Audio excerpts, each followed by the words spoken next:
Video kali ini gue akan membagikan skema box NTX DCD108 yang terinspirasi dari skema box Dynacore yang umum digunakan. Skema ini dikhususkan untuk transducer speaker legacy dengan tipe LG 8962. Parameter yang akan gue bahas ini merupakan revisi pertama, produksi 25 Januari tahun 2017. Jadi ini produksinya udah cukup lama dan gua perhatikan belum ada update-nya sampai saat ini. Dan lembar parameter ini gua dapatkan dari website resminya. Dan seperti biasa, untuk ukuran detail dari unitnya di sini nggak disediakan. Jadi di sini kita cuma disuguhi spesifikasi teknis dan TS parameternya aja. Jadi kita mulai dari spesifikasi teknis. Untuk nominal diameter, ini ukurannya adalah 203 mm atau 8 inci. Daya tampung maksimum 200 watt. Untuk rentang frekuensi mulai dari 32 Hz sampai 2,6 kHz. Untuk sensitivitas pada 2,83 volt per 1 meter, 86 dB. Untuk ukuran voice coil 49,5 mm. Sekarang kita beralih ke spesifikasi utama yaitu TS parameternya. Jadi bagian ini merupakan parameter dari impedansi 2 ohm dan bagian ini merupakan parameter dari impedansi 4 ohm. Jadi kita mulai aja. Untuk Fs ini 31 Hz, untuk DCR 1,7 ohm atau 3,4 ohm, KTS 0,33 atau 0,56, CAS 0,36 atau 0,65, GMS 4,22 atau 4,06, MMS 44,4 gram atau 41,7 gram, GMS 0,59 atau 0,63 mm per Newton, BL 6,4 atau 6,5 Tesla meter, fast 38,6 atau 41,6 liter, efisiensi 0,31 atau 0,18%, SD 216,4 cm persegi, dan terakhir Xmax di 4,2 mm. Dan dari semua parameter ini, kesimpulan di awal yang bisa kita gunakan, speaker ini memang lebih direkomendasikan untuk box tanpa lubang angin. Untuk EBP, ini akan tergantung pada impedansi yang akan digunakan. Namun yang pasti, ini memang disesuaikan dengan peruntukannya. Karena ini ditargetkan untuk penggunaan volume internal yang minimal. Sementara terkait efisiensinya, di mana Fs-nya 31 Hz dan respon frekuensinya mulai dari 32 Hz, menurut gua ini terlalu rendah dan mungkin gak akan begitu maksimal pada rentang frekuensi tersebut. Ini karena untuk menghasilkan frekuensi rendah yang baik, sebuah speaker itu tentu juga harus didukung dengan diameter konus yang lebih besar serta jangkauan Xmax yang lebih tinggi. Meskipun tentu kita nggak bisa melewatkan parameter Q-nya.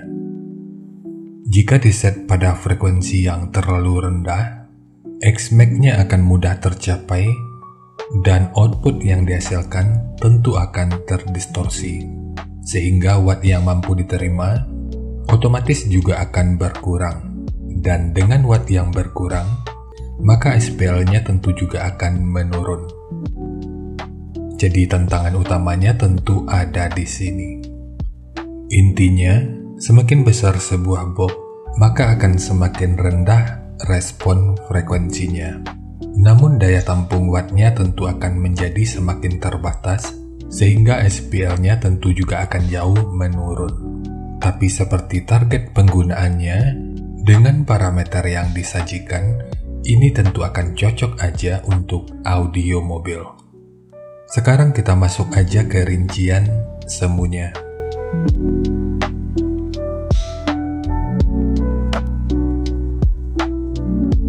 Untuk rincian semu, poin yang gue gunakan di sini adalah 110 watt.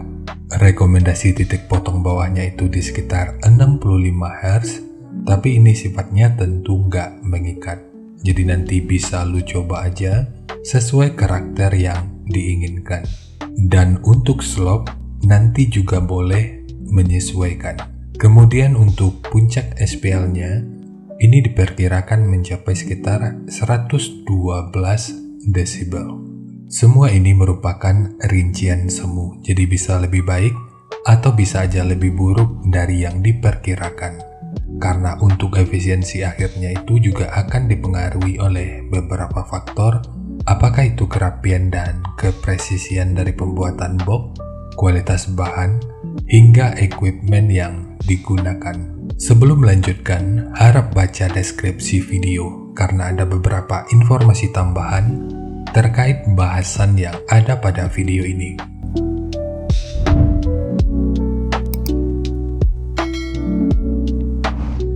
Dan berikut referensi yang gua gunakan dalam mendesain skema box speakernya. Jadi dari transfer function magnitude ini kita bisa melihat, meskipun dipotong di 65 Hz, frekuensi 58 Hz ini udah bisa direspon pada minus 3 dB dan 65 Hz pada 0 dB. Kemudian untuk respon dari portnya, dengan daya 110 watt, pergerakan udara pada port puncaknya diperkirakan sekitar 14,8 meter per detik. Sementara untuk gain yang dihasilkan oleh port kurang lebih seperti ini. Jadi secara teori, untuk port ini akan membantu dalam merespon frekuensi hingga sekitar 50 Hz pada minus 3 dB.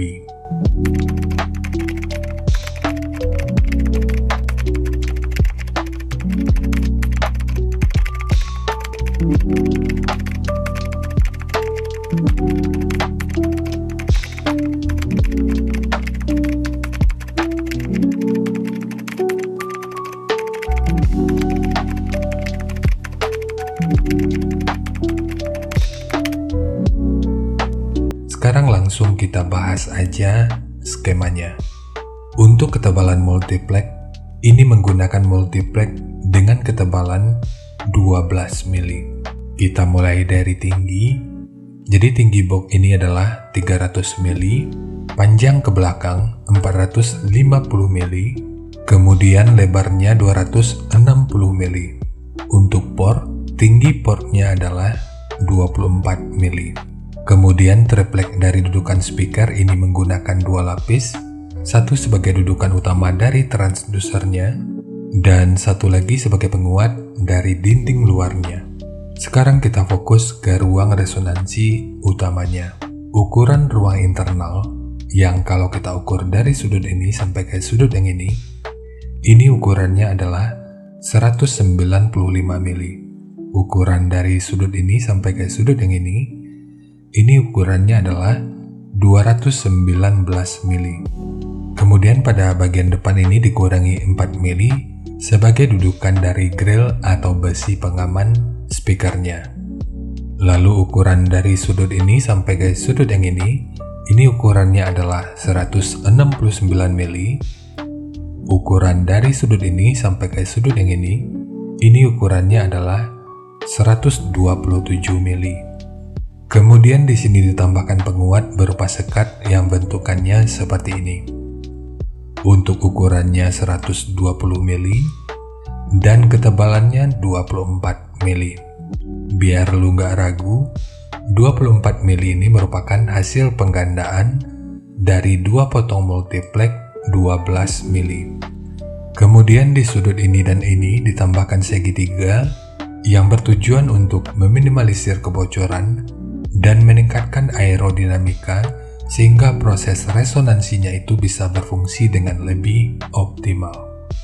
Sementara tekukan ini berfungsi sebagai dudukan dari grill speakernya dan dibentuk seperti ini bertujuan untuk menjaga aerodinamika agar box bisa bekerja dengan semestinya sehingga pantulan yang mungkin aja bisa terjadi tentu bisa lebih diminimalkan. Sementara untuk handle, ini hanya untuk estetika dari penyajian videonya aja. Jadi nanti tinggal lo custom aja sesuai kebutuhannya. Jadi ya segitu aja untuk skema dari box NTX DCD108 khususnya untuk transducer speaker Legacy dengan tipe LG 8962.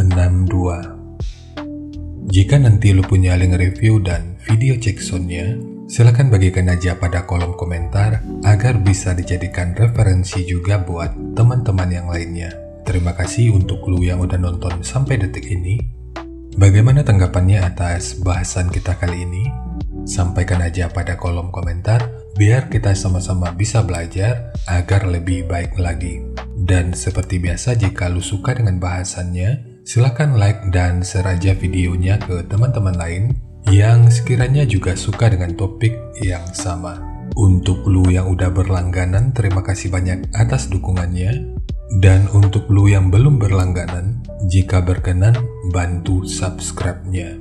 Dan jangan lupa untuk baca kolom deskripsi dan kunjungi juga tab komunitas untuk mendapatkan informasi dan update terbaru. Jadi segitu aja dan kita ketemu lagi pada video yang lainnya.